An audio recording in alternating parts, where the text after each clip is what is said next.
She was unfairly arrested, but the humiliated immigrant proved her innocence and surprised. The handcuffs closed around Elena's wrists, while bakery customers watched in absolute shock. "You have the right to stay silent," the policeman murmured, but his voice sounded more like an apology than a legal warning. "I did nothing," Elena repeated for the 10th time in her English marked by the Colombian accent, while being escorted out of the small bakery that had become her second home in the last 3 years. His 28 years carried the weight of those who had already faced much worse storms and survived to tell the story. Mrs. Patterson, the 65-year-old owner, remained behind the counter with arms crossed and an expression of poorly disguised satisfaction. "Finally," muttered loudly enough for everyone to hear, "I knew I couldn't trust these people. They come here with these sad stories, but in the end they always show their true nature." Elena Morales had arrived in the United States with just one suitcase and the dream of building a better life for her daughter Sophia, who had stayed in Colombia with her grandmother. For 3 years she had worked tirelessly at Patterson's bakery,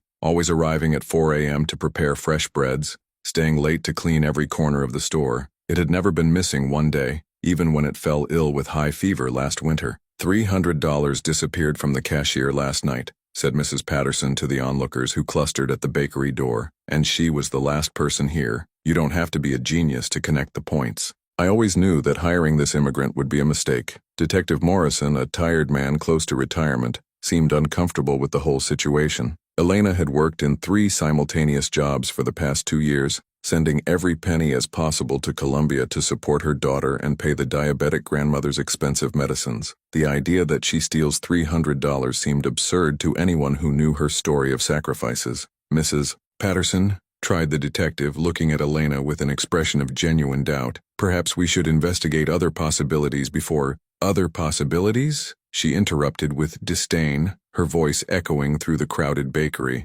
"Detective Morrison, I've been running this business for 40 years. My family has built this tradition with honesty and hard work. I know how to recognize a thief when I see one, especially when they come from places where stealing is normal." Regular morning clients, lawyers, teachers, retirees, watched the scene with a mixture of morbid embarrassment and curiosity. Some shook their heads in disapproval, others whispered with each other about how they always suspected something. While placed in the back seat of the police car, Elena kept a strange calm that caught the attention of some more attentive observers. His eyes did not show the desperation of a guilty person trying to escape, nor the panic of an innocent being wronged. There was something different there, a serenity that only exists in those who have gone through much worse storms and learned that the truth always finds a way to emerge from the ashes of injustice. "My daughter is waiting for me." It was her only words before the car door closes with a dry sound that echoed down the silent street. What Mrs. Patterson did not know was that Elena had spent the last 6 months to meticulously document something that would change her own life, but would expose a network of labor exploration and discrimination that went far beyond a simple neighborhood bakery. Every humiliation, every prejudiced comment,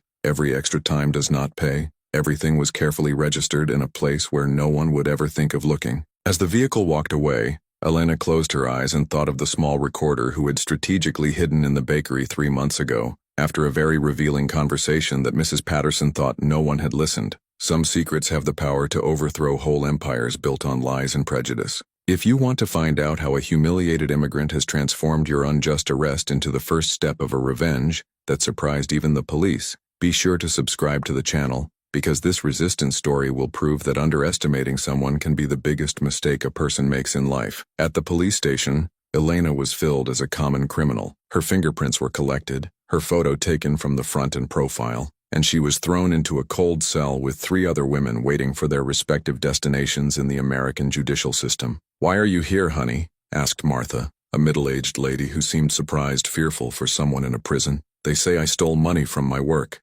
Elena answered quietly, sitting on the concrete bench. "But I didn't do anything." "Of course he didn't," laughed bitterly Jasmine, a 22-year-old girl. "They always say the same thing about us. These people are all the same, right? Thieves by nature." While Elena remained silent, Mrs. Patterson was in the bakery savoring her victory. She called her friend Margaret, owner of the boutique next door. "I finally got rid of that problematic immigrant. You should have seen how she tried to make a victim when the police arrived." "I always knew she was suspicious," agreed Margaret. "They come here pretending that they want to work honestly, but deep down, they are all the same. You did well not to tolerate it." What Mrs. Patterson did not mention the call was that the $300 stolen dollars were exactly the amount of overtime Elena had worked last month, hours that were never paid, despite the constant promises of regularizing next week. For 3 years, Elena had meticulously documented every extra worked hour, every broken promise, every prejudiced comment. She had a small notebook where she wrote down everything: dates, schedules, witnesses. But what would really change everything was hidden in a place that Mrs. Patterson would never suspect.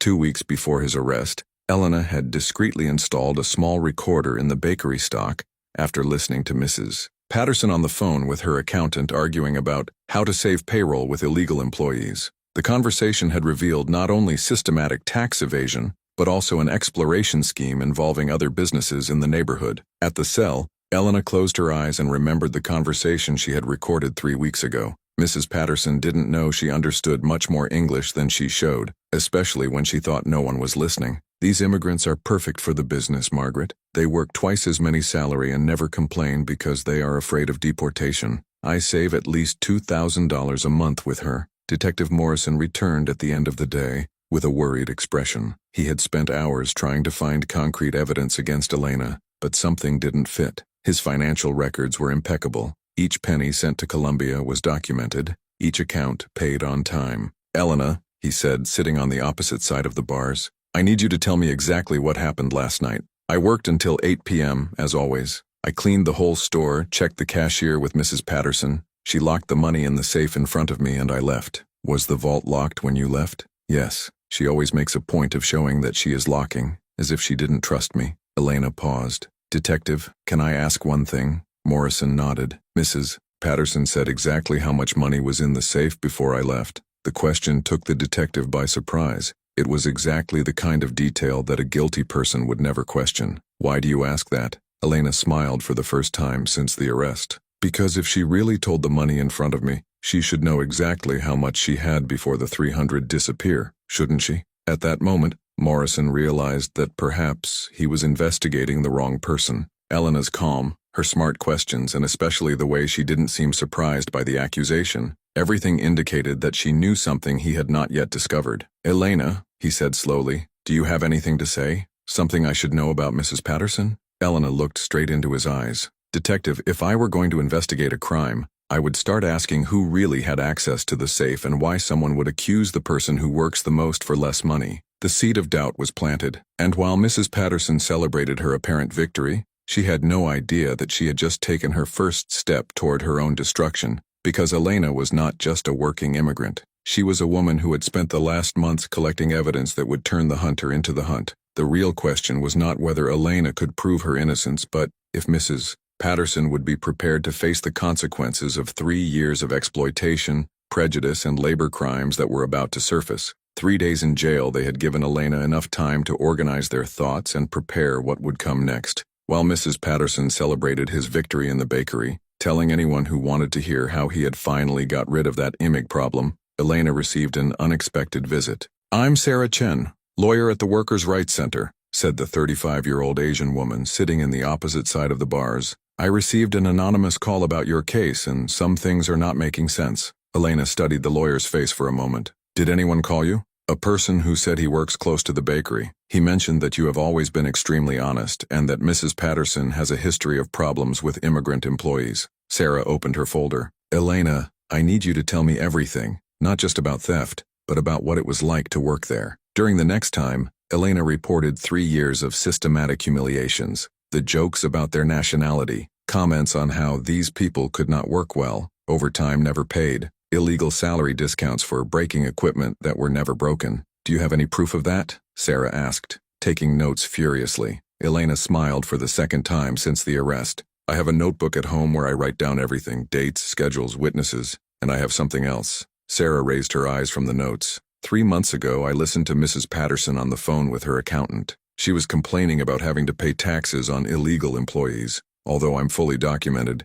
he said she found a way to save thousands of dollars a year exploring these people. And did you record this conversation? Not at that moment, but then yes. Elena took a dramatic break. There is a small hidden recorder in the bakery stock. 3 weeks of very interesting conversations. While Elena revealed her secret preparation, Mrs. Patterson was in the bakery office with her accountant, just discussing how to simplify the payroll now that she had gotten rid of Elena. We can hire another immigrant, suggested Mr. Hartwell, the accountant, preferably someone with less English. They are easier to control. Perfect. And this time we'll make it clear from the beginning what overtime is not paid. It's catching or dropping. Mrs. Patterson laughed. This Elena got too smart over time. He started questioning things, writing down schedules. I had to get rid of her before I turned a problem. What they didn't know was that the little recorder Elena had strategically hidden behind flour bags continued to work perfectly, capturing each incriminating word. Sarah Chen had spent the afternoon investigating Mrs. Patterson and discovered a disturbing pattern.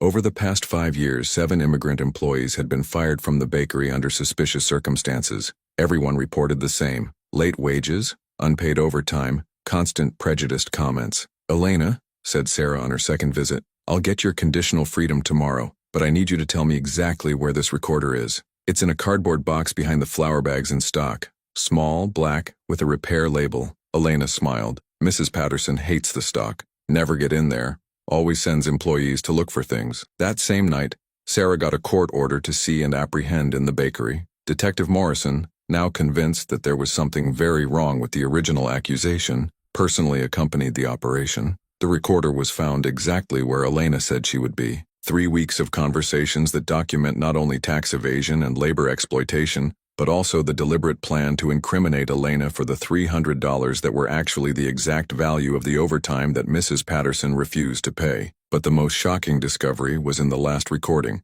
made just 2 days before Elena's arrest. Mrs. Patterson explaining to the accountant how he had borrowed the $300 cash to cover a bet on the casino, planning to replace the money the following week, and blame Elena if someone noted. She will never be able to prove anything, Mrs. Patterson had said, laughing. It's my word against that of an accent immigrant. Who do you think an American jury will believe? Irony was delicious. While Mrs. Patterson planned to use the system's prejudice to his advantage, Elena had been silently for months to construct a case that would not only destroy her reputation, but her entire financial life. When Elena was released the next morning, she found Mrs. Patterson being escorted to the same cell she had occupied. The eye of panic in the eyes of the woman who had spent years humiliating her was more satisfactory than any revenge Elena could have imagined. Like you, Mrs. Patterson started, but Elena simply passed her with the same unshakable dignity she had always kept. The true justitia was just beginning, and Mrs. Patterson was about to find that underestimating a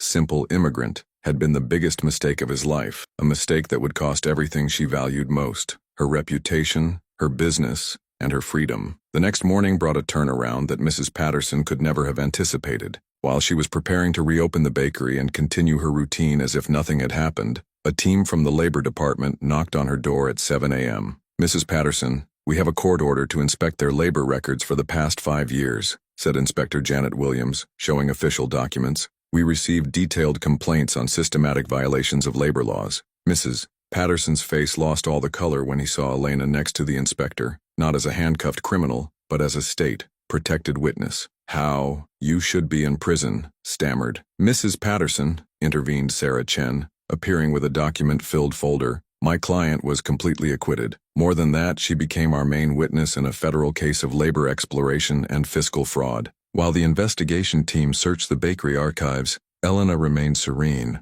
watching 3 years of injustices finally being exposed. The little recorder had captured not only confessions about the borrowed money of the cashier, but detailed conversations on how to explore desperate immigrants and to systematically evade taxes. We found significant discrepancies, reported the forensic accountant. Ghost employee records, non-paid overtime documented for years, illegal salary deductions. We are talking about more than $50,000 in dreamed taxes only in the last 3 years. Mrs. Patterson tried to maintain the composure, but his hands treated visibly when Inspector Williams reproduced one of the most incriminating recordings, his own voice explaining to the accountant how these immigrants work for anything and never complain because they are afraid of deportation. This was taken from context, she tried to argue desperately. Mrs. Patterson, Sarah interrupted with a cold smile. We have 47 recordings where you discuss labor exploitation, fiscal fraud, and systematic discrimination.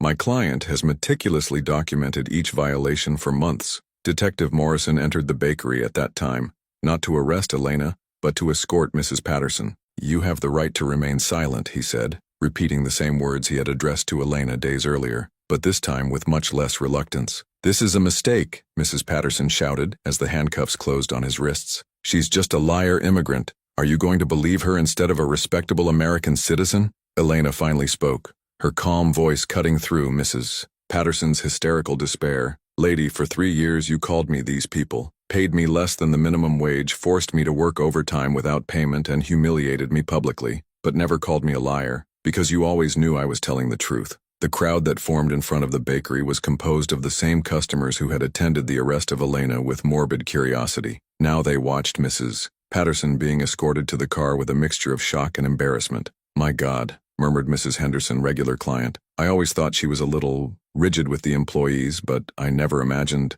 "Elena worked here 3 years ago," said Mr. Johnson, another old client. "It has always been punctual, polite, efficient. How could we be so blind?" While Mrs. Patterson was placed in the back seat of the car, the same where Elena had been unjustly transported, Sarah Chen revealed the final blow. "Mrs. Patterson, in addition to criminal accusations, Elena is processing you and your company for moral damages, unpaid salaries, and discrimination. Based on the evidence we collect, we estimated that you pay at least $200,000. Mrs. Patterson's despair of despair echoed down the street as the car moved away. The bakery that his family had built over 40 years would be permanently closed in a matter of weeks, his revoked commercial license, his reputation destroyed forever. Elena remained on the sidewalk, watching the scene with the same unshakable dignity she had kept during the worst moments of humiliation. But now there was something different in his eyes. No cruel revenge, but the deep satisfaction of those who saw justice finally being done. "How did you manage to plan all this?"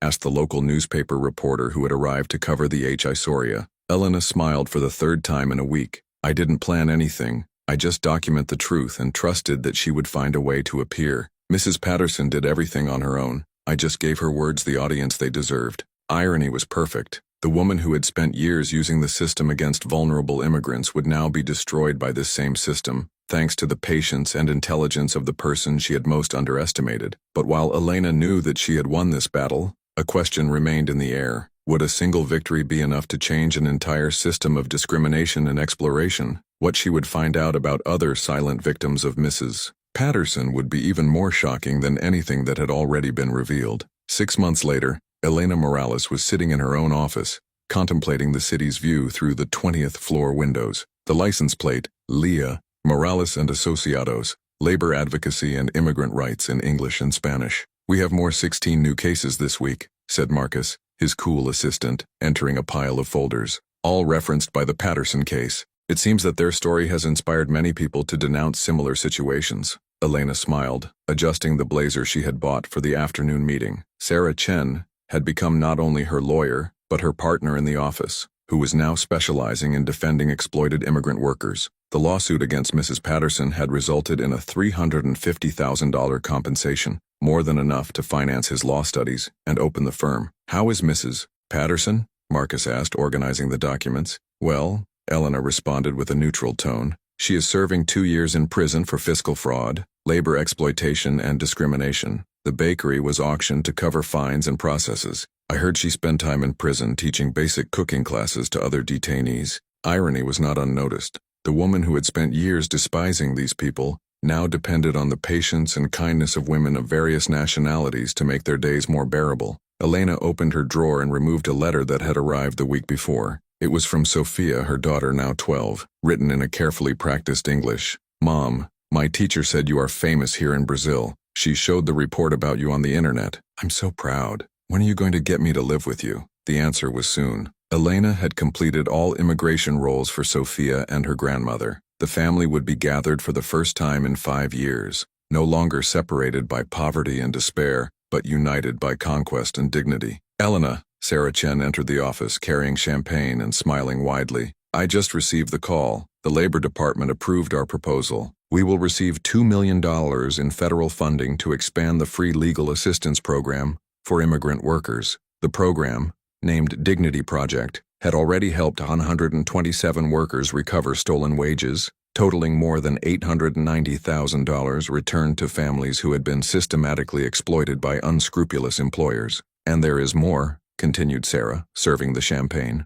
"The State University wants you to give a lecture on the graduation of the Faculty of Law. The theme is How to Turn Injustice into Purpose, Elena accepted the cup, remembering the frightened and humiliated woman who had been unfairly arrested just a few months ago. That experience, however painful it had revealed a strength and purpose that she didn't even know how to possess. "Do you know what is most interesting?" Elena reflected aloud. "Mrs. Patterson thought I was punishing me, but in fact gave me the greatest gift of my life. If she hadn't arrested me, I would never have discovered that I had a vocation for law." That afternoon, Elena made her last stop at Patterson's Bakery, or rather what's left of her. The building was being renovated to become a community center, offering free English classes and legal guidance for immigrants. A temporary license plate on the front announced, "Soon, Elena Morales Support Center." Mr. Johnson, the former client of the bakery, approached her on the sidewalk. "Elena, I wanted to apologize. We all saw you be arrested and we did nothing. We didn't question, we didn't doubt. We just assumed that—" "Mr. Johnson," Elena interrupted gently, "no need to apologize. You learned, I learned, we all learned. The important thing is that we now do it differently." He nodded greatly. "My granddaughter is doing volunteer work here in the center when he opens. She wants to study law because of her." While Cam, he was back to his car, a modest sedan but his first car of his own, Elena reflected on how life can change dramatically in a few months. Mrs. Patterson had tried to destroy her using the system against her, but eventually gave her the tools to turn this same system into a justice force. The real victory had not been to see Mrs. Patterson arrested or publicly humiliated. The real victory was to know that hundreds of other people like her would never go through what she went through, because now they had someone who understood their struggles and knew exactly how to fight back. Elena has learned that the best revenge is not to return the damage suffered. It is to achieve the success that your enemies could never imagine, and use that success to protect others who are still where you have been. If this story of transformation and justice has touched your heart, subscribe to the channel to discover more real stories of people who have transformed their greatest humiliations into their greatest achievements. Because sometimes, the trying to knock us down ends up giving us exactly the impulse we needed to fly higher than we have ever dreamed.